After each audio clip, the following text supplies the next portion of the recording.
গত কয়েকদিন যেটার জন্য চিৎকার করে গেছে আমি, দা নিউজ বাংলার প্রতিবেদন যারা দেখেন তারা দেখেছেন, ঠিক সেটাই আজকে করে দেখালো সিবিআই। নবান্নের 14 তলা থেকে অনুমতি আসেনি, মমতা বন্দ্যোপাধ্যায় স্বাস্থ্যমন্ত্রী বা পুলিশ মন্ত্রী অনুমতি দেননি, তাই বিনীত গোয়েলের কলকাতা পুলিশ যেটা করতে পারেনি, যেটা সবার আগে করা দরকার ছিল, সিবিআই অন্তত দুদিনের মধ্যে সেটা করে দেখালো।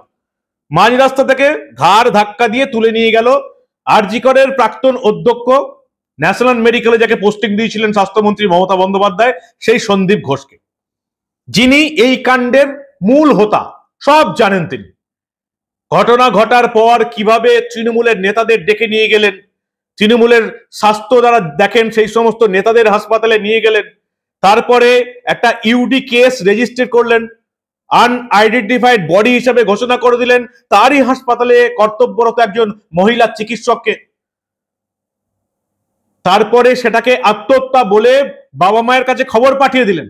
সেই সন্দীপ ঘোষকে দুদিন তদন্ত হাতে নেবার দুদিনের মধ্যে ঘাড় ধরে সিজিও কমপ্লেক্সে নিয়ে গেল সিবিআই। তাকে এখন আপাতত আটক করেছে বলেই আমরা জানতে পারছি। এখনো সিবিআই এর তরফ থেকে অফিসিয়াল স্টেটমেন্ট আসেনি যে তাকে শুধু আটকই করা হয়েছে না গ্রেপ্তার করা হয়েছে। কিভাবে তাকে তোলা হলো, কোথা থেকে তোলা হলো, সবটা বলবো, দেখাবো। এই প্রতিবেদন শেষ অবধি দেখুন। আমি মানব, দা নিউজ বাংলায় আপনাদের স্বাগত জানাচ্ছি।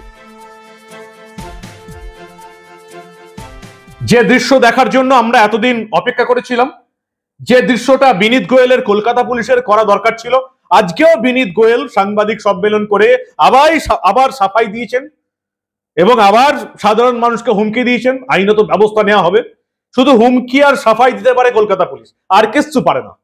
তারা যে কতটা অযোগ্য, কতটা অপদার্থ, সেটা কলকাতা হাইকোর্টের প্রধান বিচারপতি ডিভিশন বেঞ্চ এবং প্রধান বিচারপতি টি.এস. শিবজ্ঞানম ভালোভাবে বুঝিয়ে দিয়েছেন। সমস্ত কাণ্ডের মূল হোতা হচ্ছে অধ্যক্ষ, প্রাক্তন অধ্যক্ষ সন্দীপ ঘোষ, যাকে সবার আগে গ্রেপ্তার করার কথা ছিল। কিন্তু কলকাতা পুলিশের ক্ষমতা আছে মমতা বন্দ্যোপাধ্যায়ের স্নেহধন্য, তার স্নেহ ছায়ায় থাকা সন্দীপ ঘোষকে গ্রেপ্তার করবে? এতটা সাহস কলকাতা পুলিশের ছিলই না, আজও নেই। তাই ঘটনার 4 দিন সময় পেয়েও তারা কিছু করেনি। উল্টে মমতা বন্দ্যোপাধ্যায় এবং বিনীত গোয়েল এটার দায়িত্বে ছিলেন যে কিভাবে কত তাড়াতাড়ি এই ডেড বডিটা পুড়িয়ে দেওয়া যায়। মমতা বন্দ্যোপাধ্যায় নিজে স্বীকার করে নিয়েছেন, যেটা কলকাতা পুলিশ পারেনি সেটা আজকে করে দেখালো সিবিআই। ঘটনা তদন্তবার হাইকোর্টের নির্দেশ অনুযায়ী তদন্তবার হাতে নেওয়ার 2 দিনের মধ্যেই সল্টলেকের স্বাস্থ্য ভবনে গিয়েছিলেন সন্দীপ ঘোষ। ভাবুন একবার, যাকে ছুটিতে পাঠানো হয়েছে হাইকোর্টের নির্দেশে, তিনি স্বাস্থ্য ভবনে গিয়ে বসে আছেন। কত বড় অমর্যাদাকর ব্যাপার হাইকোর্টের রায়ের পক্ষে একবার ভাবুন। কন্টেম্পট অফ কোর্ট হওয়া উচিত। যাকে হাইকোর্টের প্রধান বিচারপতি ডিভিশন বেঞ্চ ছুটিতে পাঠাচ্ছে, তিনি স্বাস্থ্য ভবনে গিয়ে বসে আছেন। স্বাস্থ্য ভবন থেকে বেরোবার পর মাঝ রাস্তা থেকে ঘাড় ধরে তাকে তুলে নিয়ে এসছে সিবিআই সিজিও কমপ্লেক্সে। একবার সেই ছবি দেখবেন নাকি? পুরো ছবিটা একবার ভালো করে দেখুন আপনাদের।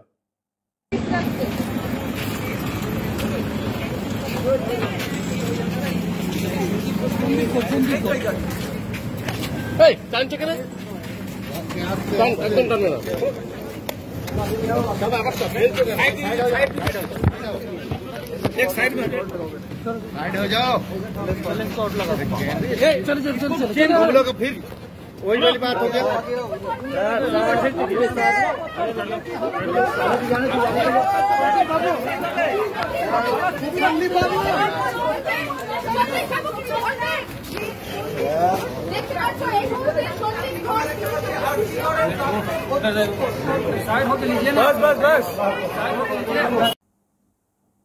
সিবিআই তরফ থেকে যেটুকু জানা যাচ্ছে যে তাকে হাজিরার নির্দেশ দেওয়া হয়েছিল, নোটিশ পাঠানো হয়েছিল জিজ্ঞাসাবাদের জন্য।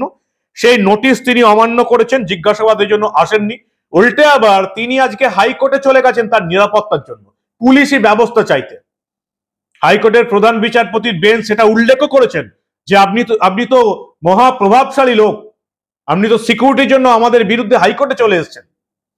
জিজ্ঞাসাবাদের জন্য তাকে ডাকা হয়েছিল, তিনি হাজিরা দেননি। তাই স্বাস্থ্য ভবন থেকে বেরোনোর পরেই মাঝ রাস্তা থেকে তাকে ঘাড় ধরে সিজিও কমপ্লেক্সে নিয়ে গেছে সিবিআই।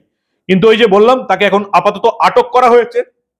গ্রেপ্তার করা হয়েছে কিনা সেই খবরটা এখন আমরা পাইনি।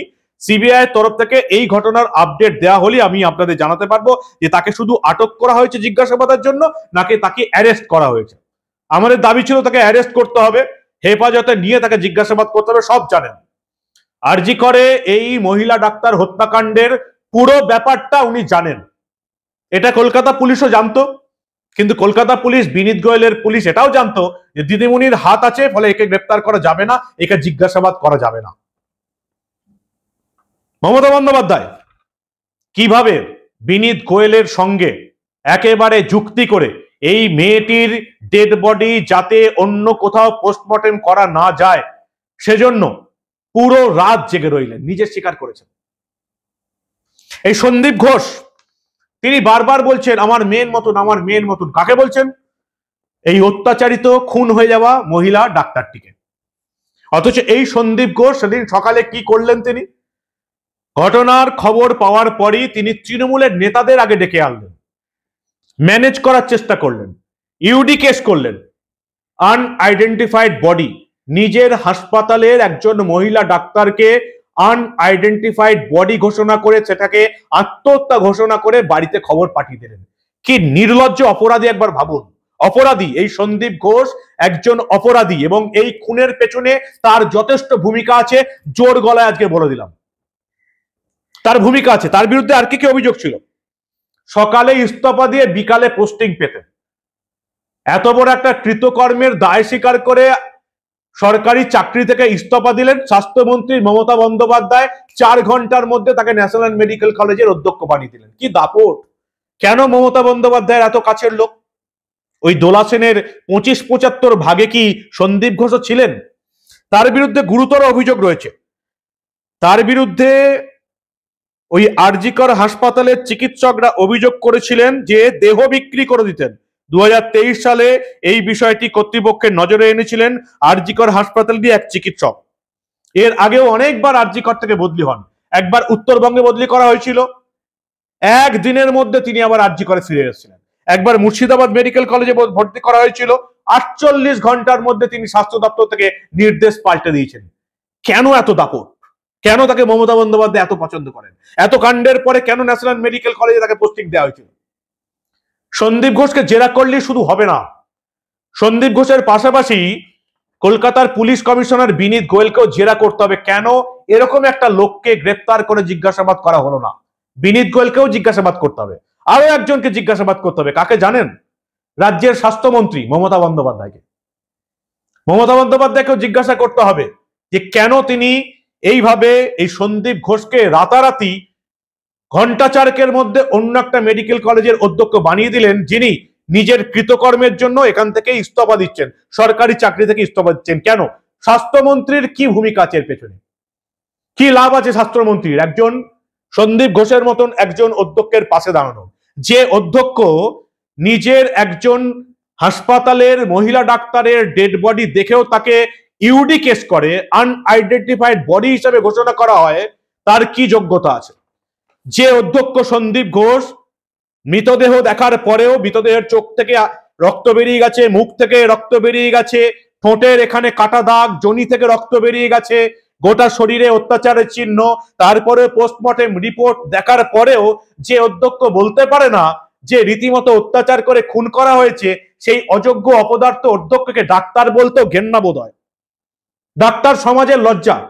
কয়েকজন ডাক্তার এই নিয়ে প্রতিবাদ করেছেন, ভালো লাগছে যে ডাক্তার এই চাকরি করেও, এই রাজ্য সরকারের চাকরি করেও তারা যে মুখ খুলছে, তাহলে বুঝতে পারছেন কত বড় অযোগ্য অপদার্থ একজন অপরাধীকে মমতা বন্দ্যোপাধ্যায় সাপোর্ট করে চলেছেন। আজকে মমতা বন্দ্যোপাধ্যায় পথে নামছেন স্বাস্থ্য দপ্তর কাজ করতে পারেনি বলে।